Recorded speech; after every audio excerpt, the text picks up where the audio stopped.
This must be the family cemetery. Joe? Yet, baby Lucas rests in an urn in the dining room. Why is that?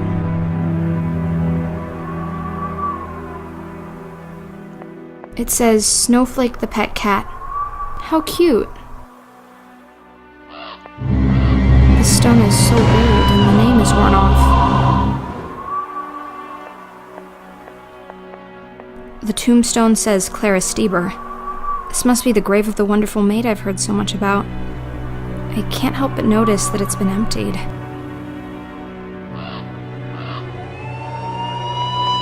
A note. Great God, why did I not expire? Why did I not then expire?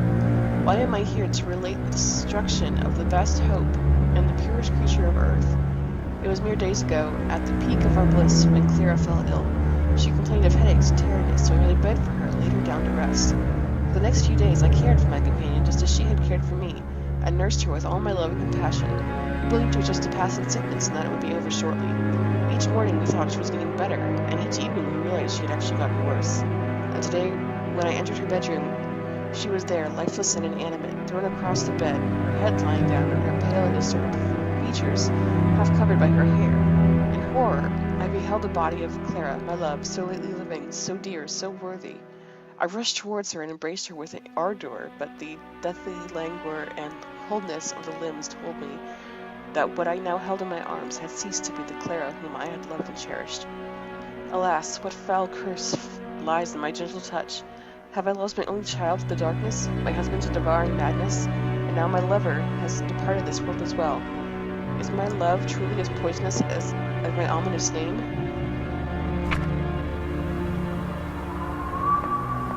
The tombstone says Clara Stieber.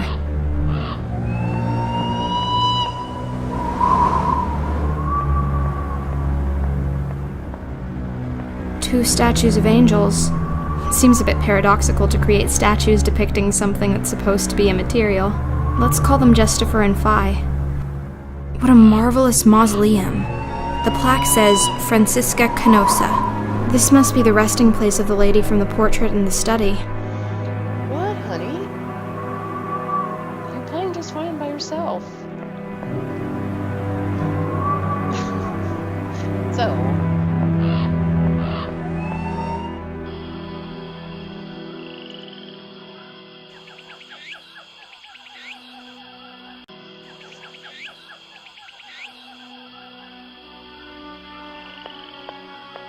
Yes, those are indeed boxes. More letters. Can someone tell me what happened to poor Clara? Some time has passed since the demise of Clara. As I calm down and regain control over my emotions, it occurs to me that there are some mysterious circumstances concerning her death. The sickness that came over her was swift and sudden indeed. Admittedly, my own medical knowledge is limited, but it seems to me that such an instant and terminal change in the bodily humors should not occur naturally.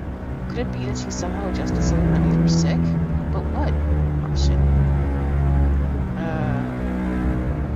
Okay. And from that line of thought, it is not a far leap to ponder if she was murdered.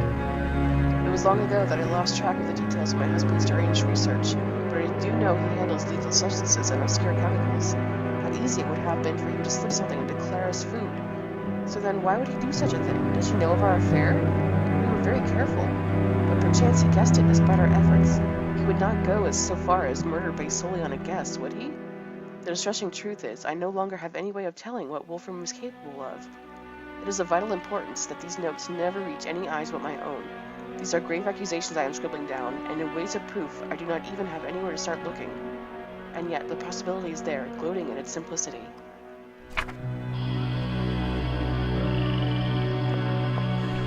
A plant, a natural object, standing in a pot, a man-made object. The plant can consume nutrition and grow bigger, and the pot can't. Neither of them can think. So what about me then? I can think, I know that. But am I natural or man-made?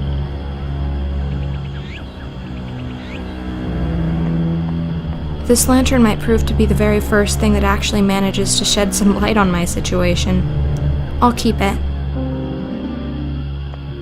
Nothing inside. Belladonna. This little plant has caused a lot of trouble.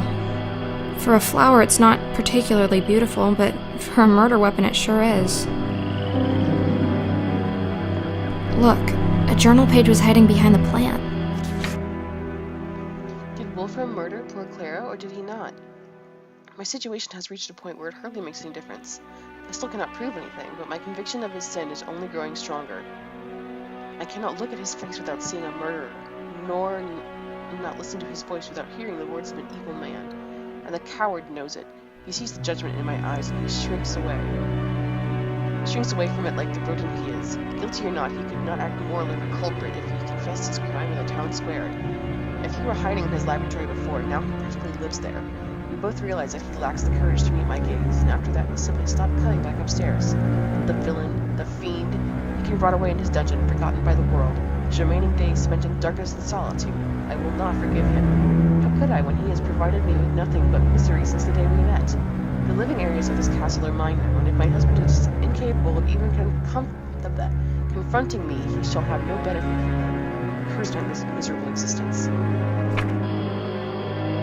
It's a large tree. Looks very peaceful. Couldn't I have been reincarnated into one of those instead of being forced back into this mess?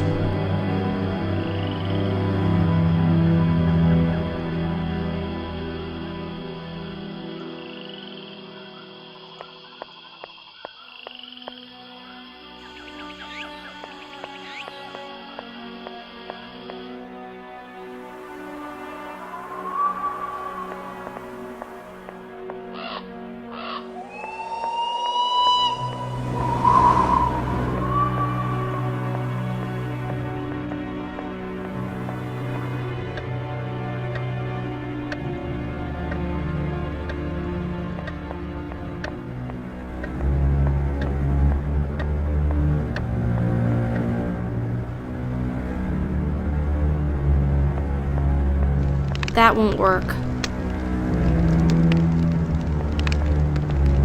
I don't know why I thought. Let's grind this plant into powder. I'll let it stand by the fire for a while. It's thawed. The milk is now in liquid form. The milk pours easily. Is this how Clara died?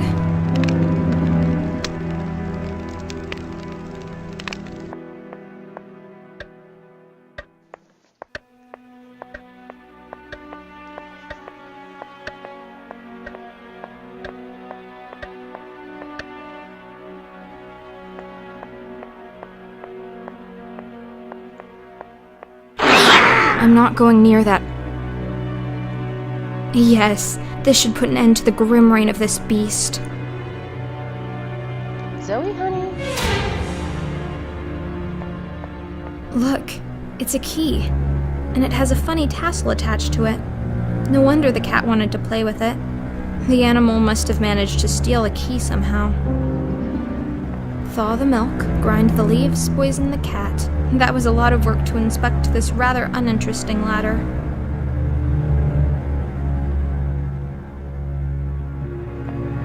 This is strange. This is Belladonna's signature, but the handwriting is just wrong.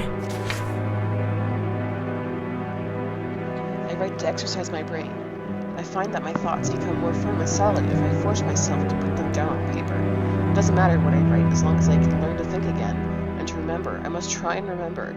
I have no idea how long I have been this way, a walking corpse, a mimicry of human life. An Unmensch. An unman? This is all the doings of my despicable husband. He could not be happier, the villain. He got what he wanted. An obedient wife, a beautiful Galatea that exists solely for his pleasure, if only he knew. These notes are the center of my universe, and I keep them well hidden. He doesn't know. He has no idea. The thought has not occurred to him that I might be a thinking being. And I intend to keep it that way. I am slowly and secretly, meticulously pulling my consciousness out of a black void. At first, I truly was a mechanical toy, responsive but never proactive. But gradually, I began to regain capacity for thought, and I quickly realized that I needed to keep it a secret. These thoughts were now the only things in the world that truly belonged to me. Beginning to think again was horrible. In many ways even worse than the state of blissful ignorance from which I had just emerged. I only managed to scribble down single disconnected words at a time. Words at a time? More emotions than thoughts. Impulses, perhaps. My hands and fingers were stiff and clumsy. I remember cutting myself on the sharp pen once and not being able to prevent the blood flow. I thought that would be the end for me. Surely Wolfram would notice the blood on my hands and get suspicious. But no, the self-absorbed fool merely stitched me up and let me go.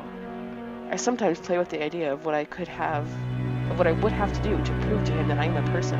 But I won't. The monster has other plans.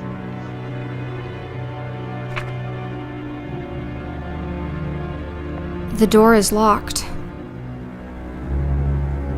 That makes no sense. I need something. Well, really? Like AIM, chat room entered sound? Nice.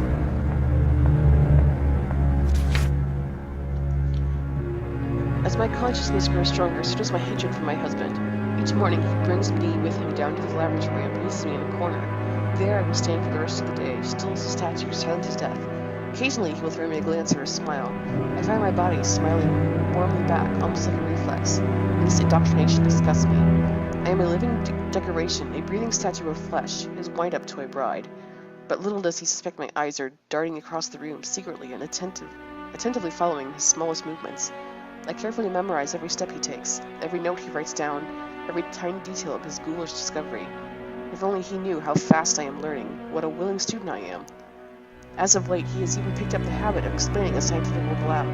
It helps him think, I suppose, and I nod and smile and give little encouraging laughs at all the right places. He is muttering his darkest secrets to me, and I drink it all up. And oh, if only he knew just how close he brushes with his own demise. Hundreds of times each day, he's close enough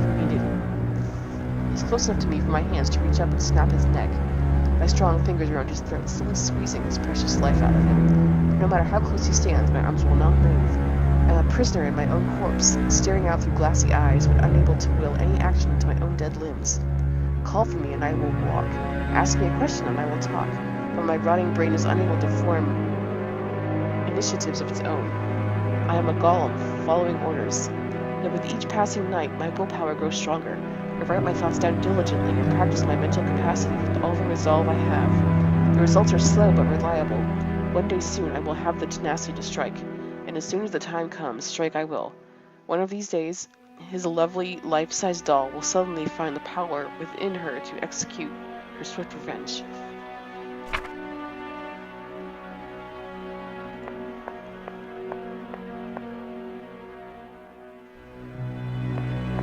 That's a big wardrobe. I bet you could hide a corpse in there. Actually, I better not open it and check.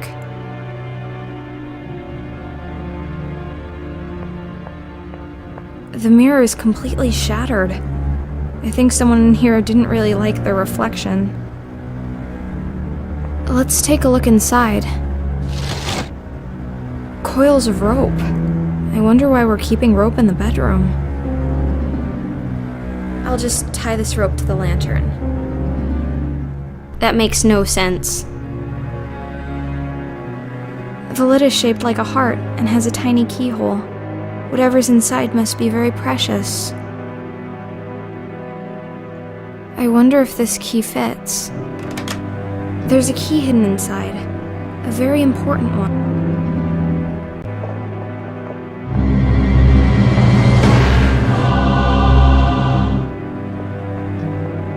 A note. Failure. The attempt was a failure. I could not tune my lost lover back into her deceased corpse. Oh, maybe lure. All of my preparations in vain. All alone now. No one to turn my key.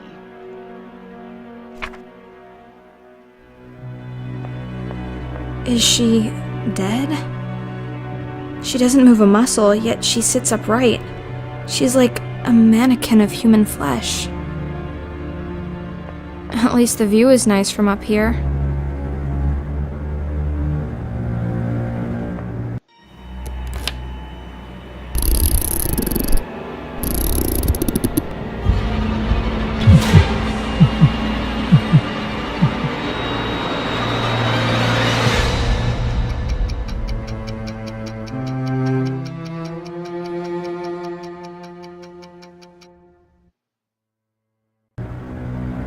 Clara, it really is you. I was so certain I'd never see you again. You didn't wake up. I woke up. I've been wandering lost ever since, trying to find out what's going on. How are you feeling? Do you remember me? I have no memories of you, or of myself. But I found some notes lying around. I can only assume you're the one called Belladonna? I am Belladonna, murdered and reanimated by Dr. von Trauerschloss. At first a mindless mechanical doll, but I slowly regained control over my brain. And when the time was right, I broke free. I saw the doctor's body. Yes, I crushed his skull. Standing over his blood-soaked remains, I was free at last. But where did I come from? If he was dead, was it you who brought me back? Yes, my love. You were the only thing on my mind as I stood there, alone and victorious. I had secretly watched the doctor's process, and I desperately wanted to believe that I could get you back.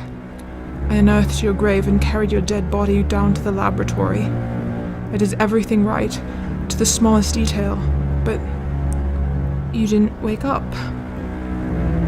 And my time was running out. I can't turn my own key, and now that I was alone in the castle, I knew my life force would run out quickly. But for all my effort, you remained dead, and with no one to keep me vital, I eventually sat down here and just stopped. But I did wake up. Yes, apparently you did. Your body had been in the ground for quite some time.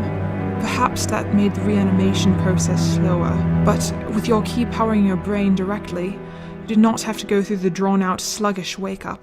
I take it your cognitive powers and language have been with you from the start. Well, yes. Excellent. Then I have even improved on the doctor's method, but I doubt independent thinking and free will was ever in his interest to reproduce. Do you think you could do it again? Create more of us, you mean? Yes, I hold the secret of life and death, and I plan to use it. The experimentations must continue. And the two of us will have no place in this world. Quite right. So, we'll make us a place. Dead bodies will never be in short supply. We'll make more of our kind, a whole new race of the damned. Where do we start? I know for a fact that there's a fresh body lying out there in the Great Hall. The doctor. His flesh, at least. We won't be using his wretched brain. I've already destroyed it in any case. But the body will do. We will have to find a few other ingredients. Will you help me? Of course I will. Thank you, my love. I'll carry the body down to the laboratory and start with the preparations, and in the meantime you can help me with a few other things. The doctor's brain is completely destroyed. I made sure of that. I don't think any of us want his villainous brain back amongst us. We're going to need to find a new one. Secondly, we will also need some clockwork parts. We have to manufacture a force to keep the dead body going. Thirdly, not only the brain, but also the head and the cranium were damaged. If we can find a new head, that would save a lot of reconstructing effort. I saw a brain preserved in alcohol down in the laboratory. Oh, you did? That's good. That, my dear, is the brain of baby Lucas. Your son? Lucas was never buried. The doctor had the body cremated very quickly and thus incinerated all the evidence that the corpse was not complete. He'd stolen the brain and kept it for himself. I don't know what he claimed about not planning on resurrecting his child, but the truth is that he kept the brain all the same. And now you want your child back? No, my dear. It's just a brain. I wanted you back, so I took great care to preserve your personality. But this brain is young and has been dead for very long. I suppose the creation will be my child, in a way, but not my son Lucas. Clockwork? Yes, we need something to supply the body with the force to move. We can't make the heart beat again, so we use the spring-loaded clockwork. In the future, we'll have to think of a source of parts more reliable than salvaging old-time pieces, but that'll do for now. I see. Thank you. Will we need to find a fresh human head? Yes, I've smashed up the head of Wolfram rather frivolously. I'm afraid it's beyond rescue. I was thinking of my grandmother, Francesca Canosa. I'm sure you've seen her portrait in the study. She was buried some time ago, but her cranium should be sufficiently preserved. She rests in the mausoleum in the cemetery outside, but there is a hidden way into the tomb behind the armor in the basement. Your grandmother? Will it not cause problems to attach a woman's head to a man's body? No, I don't see how it would make any difference in this new race of ours. We do not even reproduce sexually, so not even that significance is relevant. What do you mean we don't reproduce sexually? How do you know? I spent quite some time with Wolfram dead and mindless, you know. I can safely say that, though we do experience all the physical sensations of intercourse, we cannot become pregnant or bear children. I see. I'll go take a look behind the suit of armor. Thank you. Some things have been puzzling me. Did I used to have hair? You had beautiful hair. Unfortunately, I had to shave it all off in order to operate on your head and open your cranium. Yet, you're not bald. I was revivified directly after my death, when my body was still fresh. You, my dear, had been in the ground for quite some time. I had to reconstruct large parts of your decomposed corpse. That explains the metal construction holding together my skull. I have my fair share of screws and bolts myself, but they are carefully hidden. I opted to sacrifice your pretty hair so that I could work more on preserving your brain, something the good doctor did not do for me. Will it grow back? I don't rightly know. Maybe. We'll have to wait and see. I want to ask something else. I'm here for you. What is this I'm wearing? I'm so sorry about that. I covered you in scraps and bandages I found in the laboratory. I had to cut open and discard most of what you were buried in order to stitch you up. I want you to know that my plan was to be right next to you when you woke up, to help you understand and to find a proper dress. I'm so sorry it didn't come to pass like that. On my way in here, I killed a cat. It was in my way and it felt so natural to just dispose of it. It worries me a bit. How so? I may have a functional brain, but what about a soul? Shouldn't there be something in me stopping me from hurting others? Or at least making me feel bad about it? You're right. It did come very natural for me to murder my husband. But I'm not too worried about this. I have no desire to commit unnecessary killings, and I do have control over my actions. What if you're raising an army of cold-hearted mass murderers? They won't be mass murderers any more than you and I. And besides, why should we prioritize the lives of the living above the lives of the dead? I want to ask something else. I'm here for you. Why did you put this wind-up mechanism in my head? Yours is in your back. Yes, the damned doctor had placed my wind-up mechanism in my back. It goes straight into my chest and heart, giving me a strong central of power. But it is placed outside my own reach. So, you can't turn it yourself? No, I can't. I have to depend on others. That's why I chose to put the key in the back of your head, well within reach of your own hands. I know what it means to not be in control of your own existence, and I will never put someone else in the situation I'm in. Thank you. Of course. I'm here for you. I'll start looking for the objects then. Thank you. Come talk to me if there's something you're unsure about.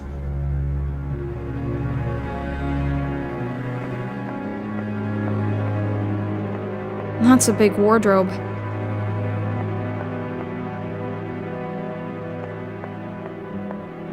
Well, I wasn't expecting this, that's for sure.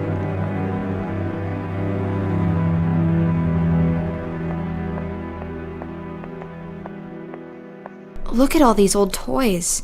Why?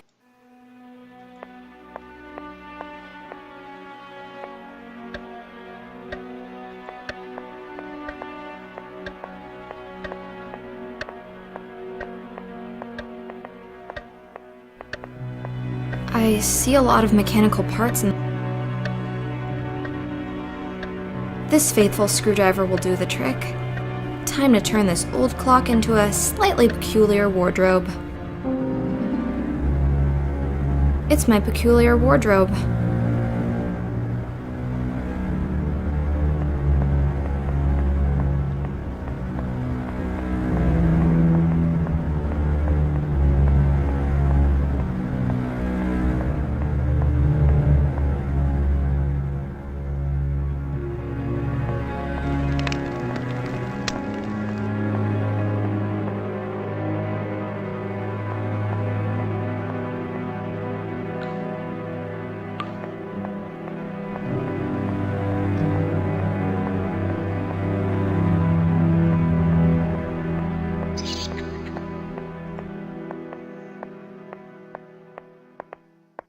Belladonna was right. There is a secret switch behind Roland the Poet. It's too dark down there. I won't see my hands in front of me unless I light the crypt up first. Yes, I can lower the lantern into the hole. Amazing. I must be directly underneath the mausoleum and the cemetery.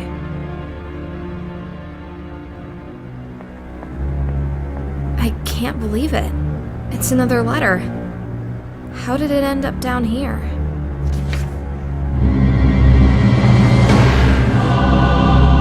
Clara Starboard.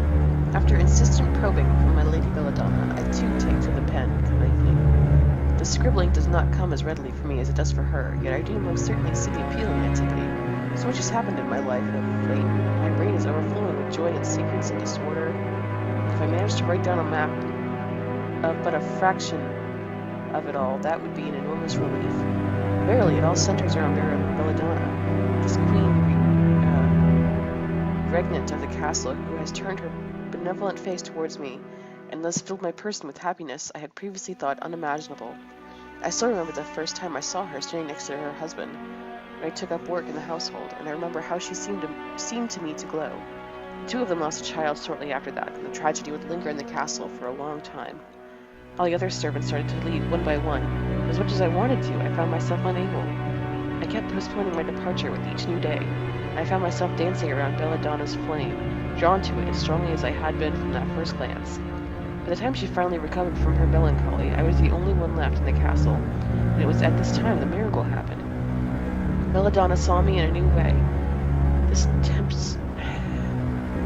tempestuous affair, galloping and world-shaking, and yet so quiet, so hidden. The castle is ours to rule as we please, but only as long as we do not arouse the suspicion of the grave-robbing goblin in the basement. It is as if I have stepped into one of the fairy stories my grandmother used to tell. But Nana's stories always ended with someone losing their head or being eaten alive. Though seemingly everlasting, this bliss of ours, a seed of doubt is growing in my heart. Belladonna is married after all, and who am I to break their wedlock? Theirs is not a happy union, true, but I am seducing my love to break her vows and soil her soul. What wretched ruin that will bring upon us. For a long while, Belladonna was all I dreamed about, my queen and goddess, and my deepest wish was for her to let me into her life and let me worship her. I thought I would give up anything for that, but now that I am here, I wonder if I have sacrificed too much. Belladonna comes from high society, and she doesn't realize just how much she takes for granted. It is still clear who is the lady and who is the servant. Can I keep on living like this, or will I have to do the unthinkable and leave her? I made Belladonna promise not to read anything I wrote, and looking at what I have just put down in ink, the weight of that promise is clear. I have forged into words thoughts I did not know I had, yet it is vital that these pages remain secluded from prying eyes. Secrets upon secrets. I shall hide this letter inside the old armor in the basement, whom I call Roland the Bard, where I doubt anyone will find it. I'm descending into that dungeon as soon as I'm done here, and I'll hide this note on my way, as the master has asked me to fetch him a certain plant from the greenhouse. As strange as this whole situation is, I must still obey his requests, if only to keep up appearances. Interesting. Here's Francisca's coffin, but the lid is much too heavy for me to lift. Maybe I could break it open, but I'll need some sort of big hammer or mace for that. Another angel. Are you the third sibling? What did you do to get put down here?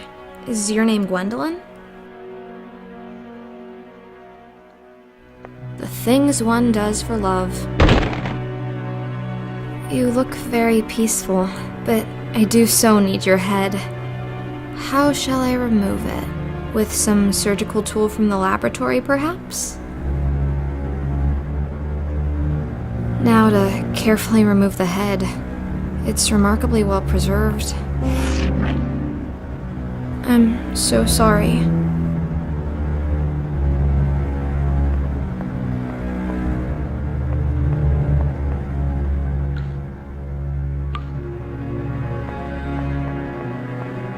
Looks like Belladonna has dragged the body down to the laboratory already.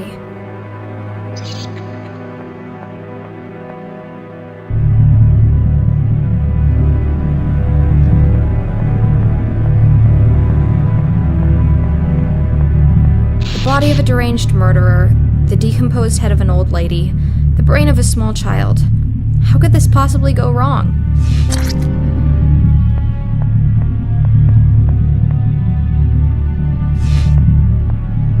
Don't you worry, little pile of flesh and bones. We'll soon have you up and walking again. Welcome to the Lab of Horrors. I have Francisca's head. Well done. Just give it to me and I will attach it to the neck. I took some parts from the old clock. Well done. Let me put them into the creation. I have the brain. Well done. Please give it to me. I found something else in the crypt. Another note. One I'd written myself when I was alive. I think we need to talk. What is the matter, dear? It's just... forget it.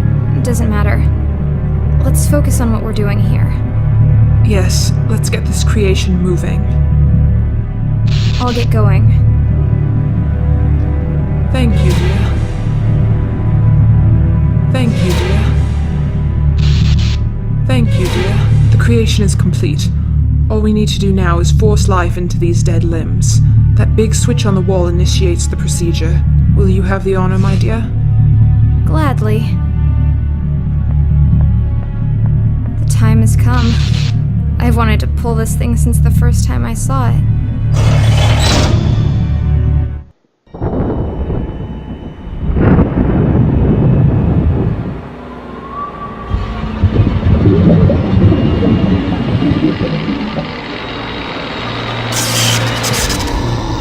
It's alive.